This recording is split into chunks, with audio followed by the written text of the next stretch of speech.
Everyone, welcome back to my YouTube channel.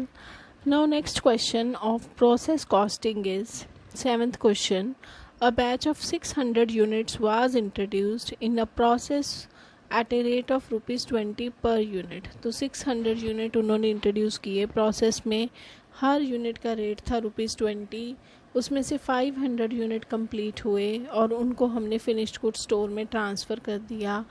पूरे process में loss हुआ 20%, तो 600 का 20% उन्हें लॉस हो गया इनपुट का। एंड जो स्क्रैप है वो उन्होंने ₹3 पर यूनिट के हिसाब से बेचा। लेबर एंड ओवरहेड एक्सपेंडिचर जो आए 600। Now we have to prepare process account and abnormal gain account. तो इस क्वेश्चन में अब हम सीखेंगे कि अब नॉर्मल गेन अकाउंट कैसे बनाना है।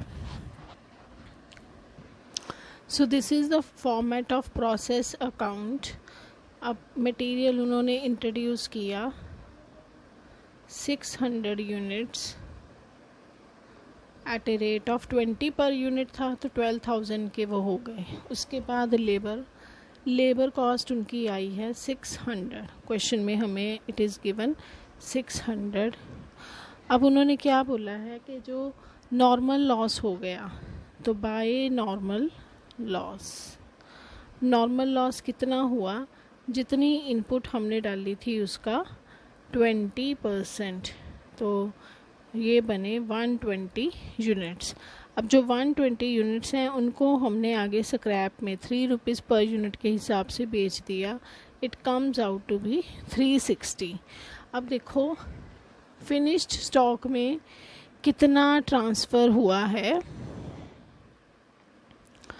फिनिश्ड स्टॉक में ट्रांसफ़र उन्होंने किए 500 यूनिट्स। 500 जो थे वो पूरे तैयार हुए।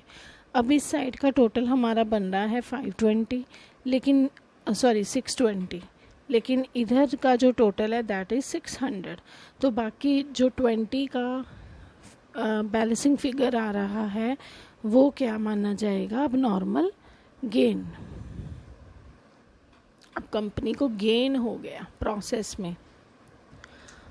अगर ये ही फिगर हमारी इस साइड पे आती तो वो लॉस बन जानी थी, लेकिन अब ये इनको गेन हुआ है। और अब हमने वैल्यू कैसे कैलकुलेट करनी है।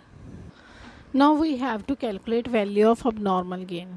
तो अब नॉर्मल गेन कैसे कैलकुलेट करना है, सेम वही फार्मूला जो मैंने लास्ट वीडियो में आपको अब नॉर्मल लॉस के लिए बोला था। तो वो फार्मूला क्या था, तो सबसे पहले ऊपर हमने लेनी है नॉर्मल कॉस्ट। नॉर्मल कॉस्ट आप कैसे लोगे, जितनी आपकी टोटल कॉस्ट है उसमें से जो स्क्रैप रियलाइज़ हुआ वो आपने माइनस कर देना है। जो नॉर्मल लॉस का स्क्रैप रियलाइज़ हुआ, डिवाइड करना है इसको नॉर्मल आउटपुट के साथ।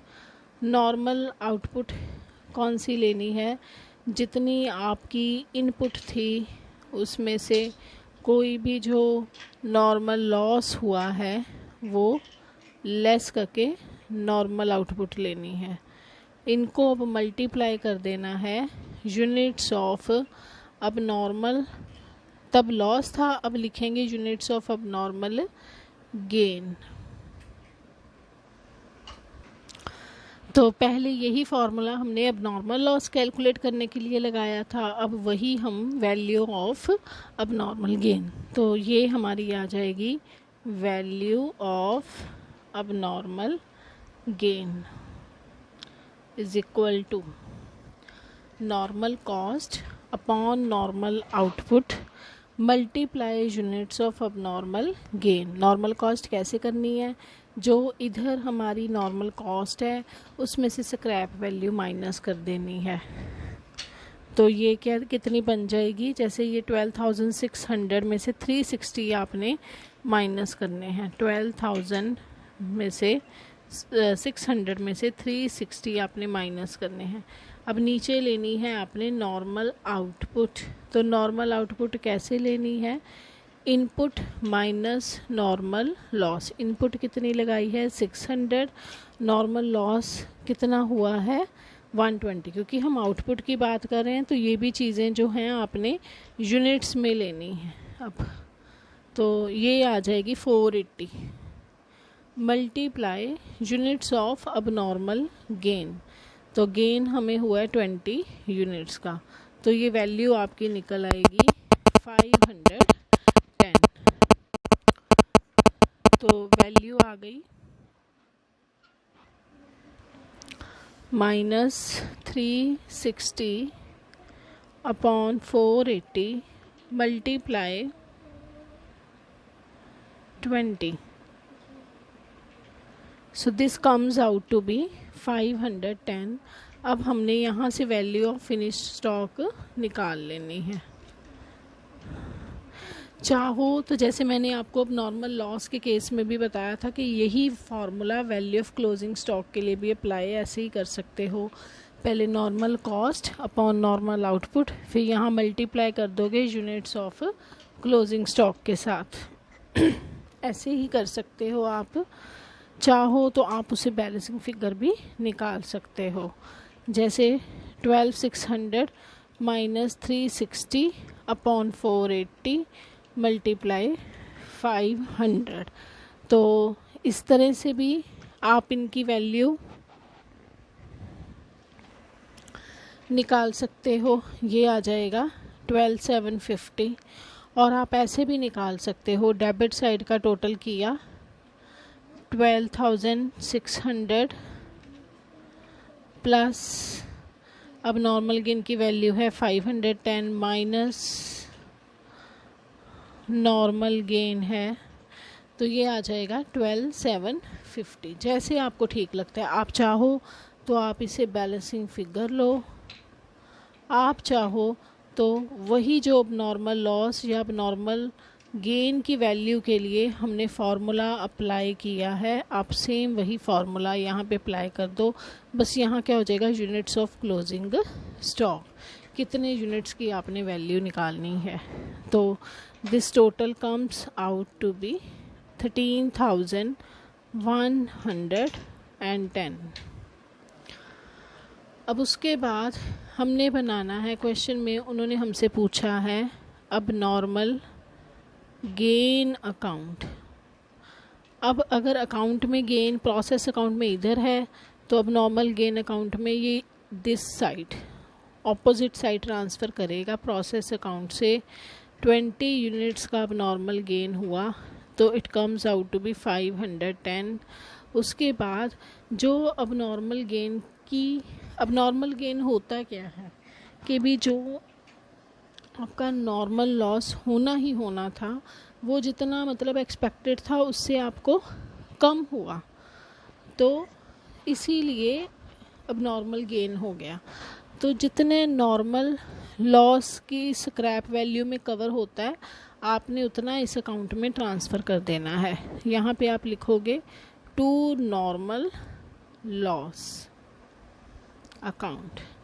जितनी भी अब नॉर्मल गेन, ये हमेशा एक ऐसा ही फॉर्मेट बस हर जगह फॉलो करना है जब भी अब नॉर्मल गेन अकाउंट बनाना है, कि जितना नॉर्मल लॉस में से कवर होता है उसकी स्क्रैप वैल्यू से, उतना आपने उसके अकाउंट में यूनिट्स आपने यही उठाने हैं 20। और क्योंकि एक नॉर्मल लॉस का यूनिट बिका है 3 रुपीज़ में, तो ये बन गए 60। तो कितना अब नॉर्मल गेन जो था आपका नॉर्मल लॉस ने कवर किया, मतलब उतना ही नॉर्मल लॉस आपको कम हुआ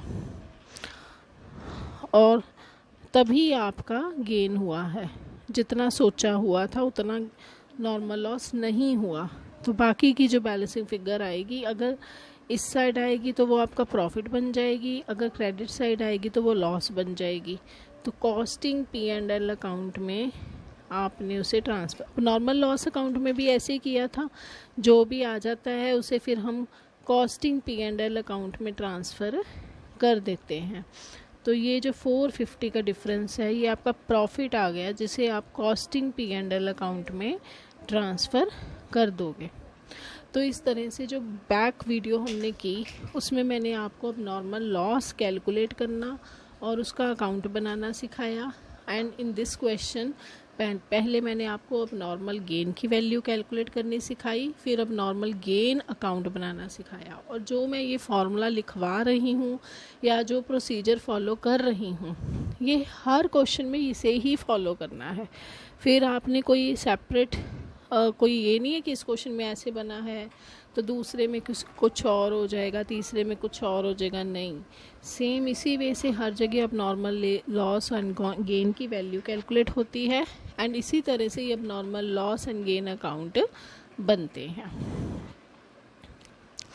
8th question, department 1 of Coromandel chemicals, उन्होंने एक प्रोसेस कंडक्ट किया है जिसमें उन्होंने कुकिंग करनी है मिक्सचर इन बैचेस ऑफ 1000 आइब्स ईच। तो ये इतने एलबीज उन्होंने मतलब ये क्वांटिटी मेजरमेंट दी है। Cooking results in 10% loss of weight, इतना मतलब उनका नॉर्मल लॉस हो जाता है। पास्ट एक्सपीरियंस से क्या पता लगता है कि हर बार आउट ऑफ 10 जो 2 बैच है वो स्पॉइल हो जाते हैं प्रोसेस में, तो 10 के पीछे 2 बैच उनके लॉस्ट होते हैं। उसके बाद जो प्रोडक्शन थी वो स्टार्ट कैसे हुई थी, 50 बैच, और हर बैच में 1000 एलबीज इंट्रोड्यूस किए गए।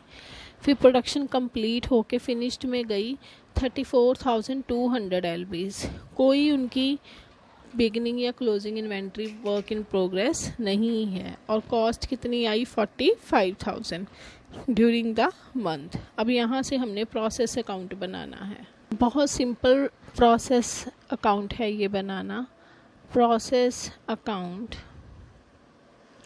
तो अब इसमें क्या करना है, सबसे पहले देखो उन्होंने इनपुट जो उनकी टोटल कॉस्ट इनपुट की ही आएगी ना, 45,000 है, और इनपुट डाली कितनी थी 50 बैच, एक बैच में 1000 एलबीज थे, तो इतने मतलब एलबीज यहाँ पे यूनिट्स हैं, क्वांटिटी मेजरमेंट है, तो 50,000 उन्होंने डाली। अब लॉस इन वेट हो जाता है, लॉस इन वेट हर बार कितना होता है वो उन्होंने बताया है, दिस वन वॉज 10%, तो 50,000 का 10% 5,000, इतना जो है वो लॉस्ट हो जाता है, ठीक है। फिर उसके बाद उनको एक नॉर्मल लॉस जो होता ही होता है हर बार, वो क्या है कि 10 के पीछे 2 बैच उनके ख़राब होते हैं। अगर एक बैच में 1000 एलबीज हैं तो 2 बैच में 2000 एलबीज। एक बैच, या फिर सिंपल आप ऐसे समझो कि 10 के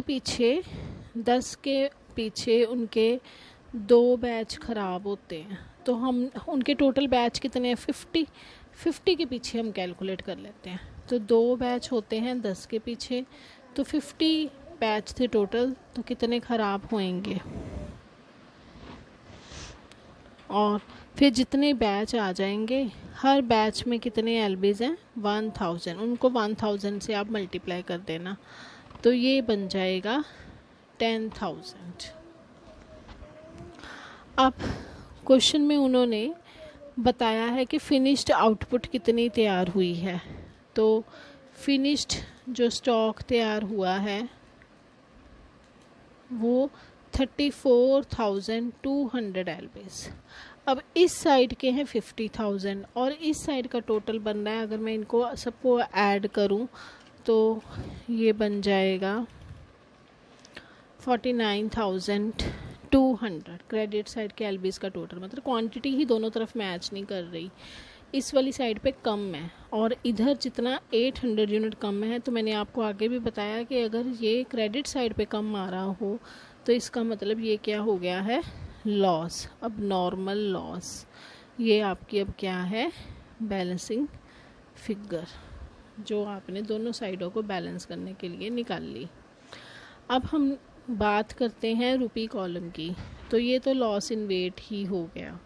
नॉर्मल लॉस 10,000 एलबीज हुआ और इनकी हमें कोई स्क्रैप वैल्यू भी नहीं गिवन। अब आ गया अब नॉर्मल, तो फिर वही बात, जितनी नॉर्मल कॉस्ट है, टोटल कॉस्ट में से स्क्रैप माइनस करना था, स्क्रैप है नहीं, उसको डिवाइड करना है नॉर्मल आउटपुट के साथ। देखो टोटल 50,000 LBs थे, उसमें से ये दोनों निकल गए, 15 निकल गए, तो नॉर्मल आउटपुट कितनी हुई 35,000। अब उसमें से भी अब नॉर्मल लॉस है 800, तो ये बन जाएगा 1029। तो ये अब आ जाएगी हमारी बैलेंसिंग फिगर 45,1029, ये आ जाएगा 43,971। तो इस तरह से हम क्लोजिंग स्टॉक की वैल्यू भी कैलकुलेट कर लेंगे।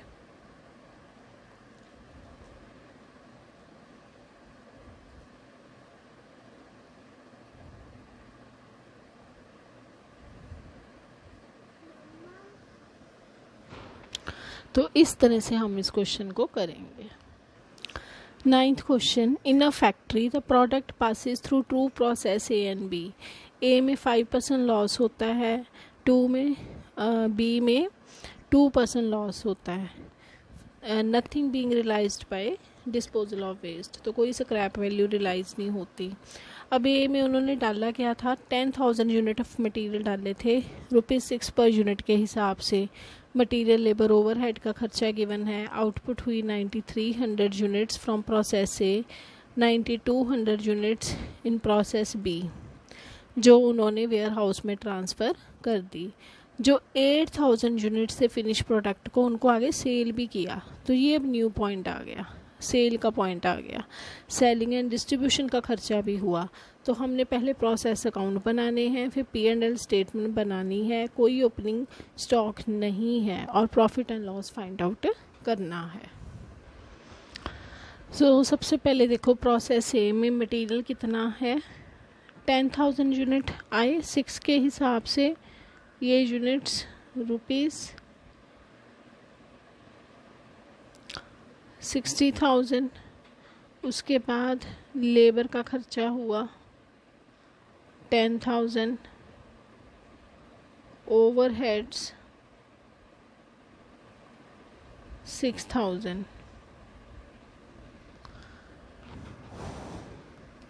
अब 5% लॉस इन वेट है, तो लॉस इन वेट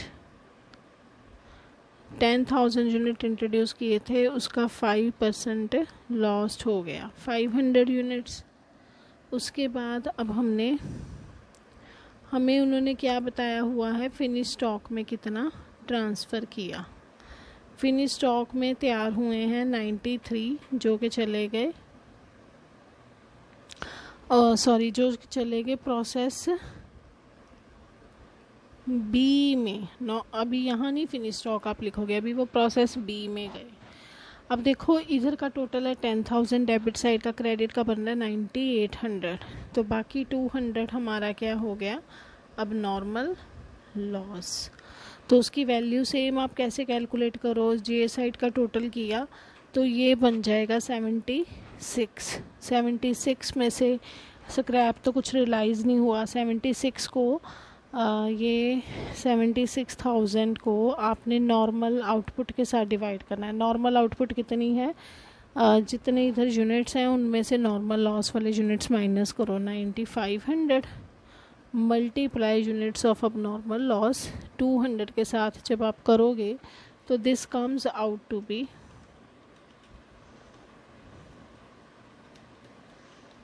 1600। अब यहाँ से हम कैलकुलेट कर लेंगे value of closing stock, 76,000 minus 1600, तो वैल्यू ऑफ क्लोजिंग स्टॉक आ गई 74,400।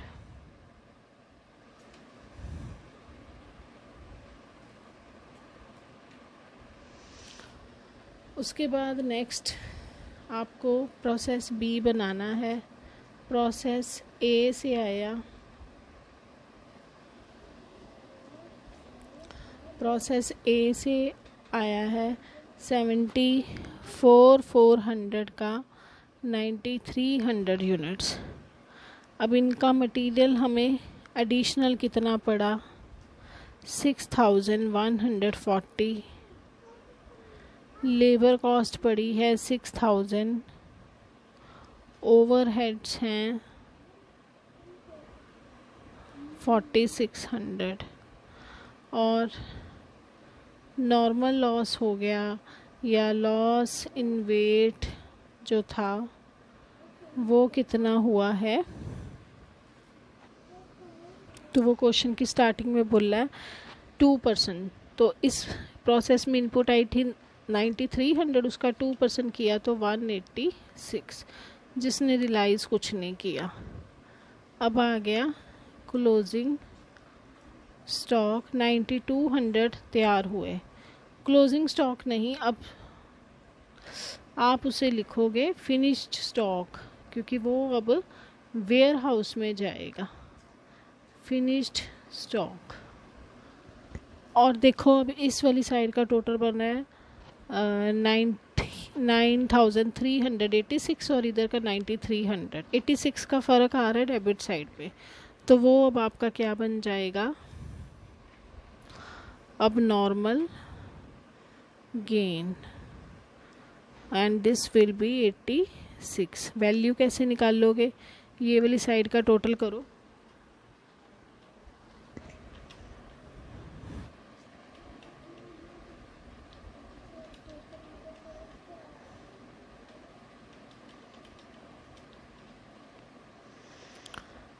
अब ये 91,140 को यूनिट्स के साथ आपने करना है डिवाइड।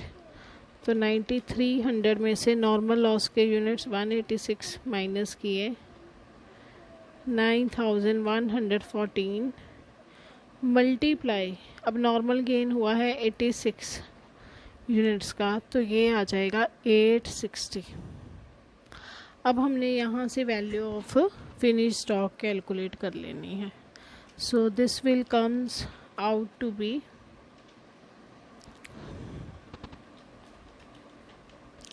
92,000।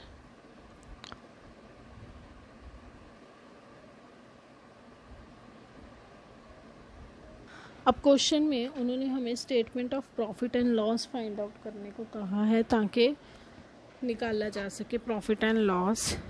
बाकी क्वेश्चन में सेलिंग एंड डिस्ट्रीब्यूशन एक्सपेंसेस भी गिवन है, सेल्स भी बताई हुई हैं।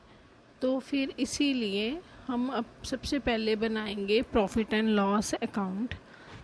जैसे ट्रेडिंग और P&L एक तरह से कह लो कंबाइन हो गया, क्योंकि ये फाइनेंशियल अकाउंटिंग नहीं है, तो हम इसमें हार्ड एंड फास्ट फॉलो नहीं करते कि ट्रेडिंग अलग कर देना और P&L अलग अलग।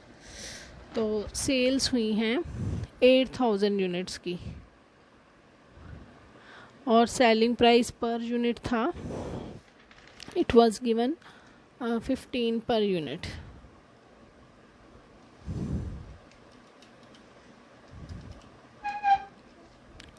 तो सेल्स आ गई 1,20,000। अब देखो फिनिश स्टॉक में जो गुड्स रेडी हुई थी वो हुई थी, जो ये चीज़ें हमारा फिनिश स्टॉक तैयार हुआ था, ये एक तरह की कॉस्ट है, कॉस्ट ऑफ सेल है। जो चीज़ें हमारी कॉस्ट ऑफ फिनिश्ड स्टॉक, उसकी हमें कॉस्ट क्या पड़ी थी 92,000। उसके अलावा हमें सेलिंग एंड डिस्ट्रीब्यूशन का खर्चा भी पड़ा था, वो पड़ा था 16,000। Selling and distribution 16,000। अब देखो जो यूनिट्स बने थे फिनिश्ड हुए थे वो 9200 थे, लेकिन जो सेल हुए वो हुए थे 8000। बाकी के ओपनिंग स्टॉक था नहीं, बाकी के 1200 हमारे अब क्या हैं, क्लोजिंग स्टॉक। यही बच्चे गलतियां करते हैं, ऐसी चीज़ों को वो ध्यान नहीं देते। 9200 यूनिट्स बने थे, 8000 सेल हुए, 1200 बचे, क्लोजिंग स्टॉक है। और क्लोजिंग स्टॉक की अब आपने लेनी है वैल्यू, वो आप कॉस्ट के हिसाब से लोगे जैसे हम कॉस्ट शीट में करते थे। देखो 92,000 का 1000 के 9200 यूनिट्स हैं, तो एक यूनिट 10 रुपये का हुआ। ये आप वैल्यू यहाँ भी कैलकुलेट करके लिख सकते हो कि 92,000 के 9200 यूनिट बने, तो ₹10 पर यूनिट जो है कॉस्ट पड़ रही है। तो इसका मतलब क्लोजिंग स्टॉक की वैल्यू 10 रुपये के हिसाब से निकाल ली, तो ये आ गई 12,000।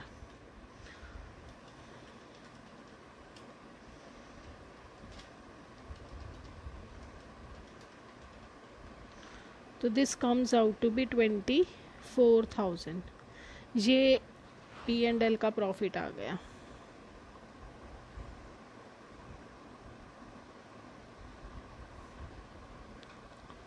अब हमने बनानी है स्टेटमेंट ऑफ प्रॉफिट।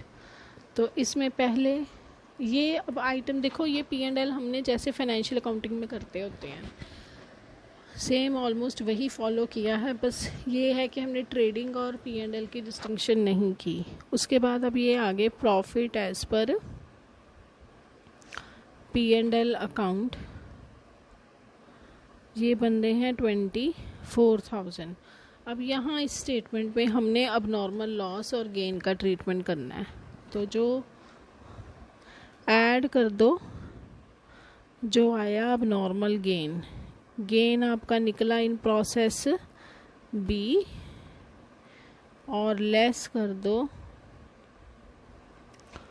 अब normal loss as per process A. तो नॉर्मल लॉस निकला था 1600, गेन निकला था 860।